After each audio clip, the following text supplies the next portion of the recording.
لیکن ان کا خیال یہ ہے کہ عوام مایوس ہو جائیں گے، عوام بددل ہو جائیں گے۔ آپ عمران خان کو لوگوں کے دلوں سے نہیں نکال سکتے۔ عمران خان کے ساتھ جو لوگوں کی محبت ہے، آپ جتنی بھی فیصلے کریں، جتنی بھی کیسز بنائیں، انشاءاللہ عمران خان اس کا قد اور بھی بڑا ہوگا۔ آج یہ جلسہ، یہ جو آج فیصلہ ہوا ہے، اس کو مسترد کرتی ہے جتنے فیصلے ہوئے۔ یہ تو سائپر کا کیس ہے۔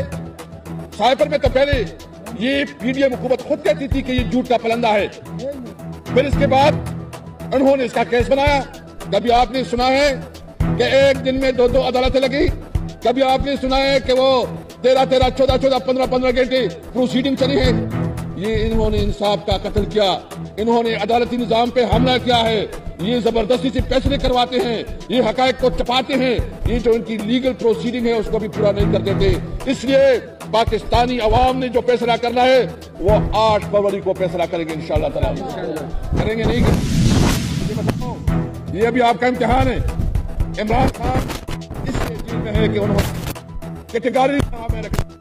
جب افغانستان سے امریکی فوجیں نکل رہی تھی اور انہوں نے مطالبہ کیا کہ ہمیں اڈی دی جائے پاکستان میں، عمران خان نے کہا ایبسولوٹلی ناٹ۔ عمران خان نے کہا کہ میں اڈی نہیں دے سکتا کیونکہ یہ پاکستان کی مفادات کے خلاف ہے، یہ پاکستان جو ہے کسی بھی صورت میں امریکہ کے لیے اڈی نہیں دے سکتا۔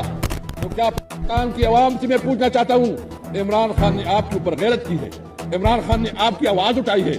کیا یہ 40 سال جو افغانستان میں جو لڑائی ہوئی ہے، اس کو پاکستان میں اس کا کیا فائدہ ملا بغیر اس کے کہ بم دھماکے، خودکش، اور یہاں جتنی بھی یہاں بم دھماکے، خودکش اور کلاشنکوف کلچر ملا ہمیں؟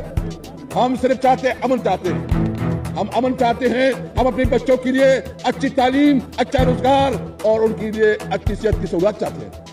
اس کے بدلے میں ہم جو جنگوں سے تنگ آ چکے ہیں، ہم پوری دنیا کے ساتھ برابری کی تعلق چاہتے ہیں، بگاڑنا نہیں چاہتے، لیکن وہ آقا اور غلام کی تعلق نہ ہو، وہ برابری کی تعلق کہتے ہیں۔ اور آپ اس کے پیچھے بھاگتے ہو، وہ تو آپ کو کوئی عزت نہیں دیتا، وہ آپ کو تسلیم نہیں کرتا، اس کے ایجنڈے میں آپ لوگ ہیں نہیں۔ میں اس لیے کہتا ہوں کہ انشاءاللہ یہ پٹھان آپ کو 8 فروری کو بتائیں گے کہ بیوقوف کون ہے۔ ہم ایک آزاد قوم ہے، ہم کسی کو غلام نہیں ہیں۔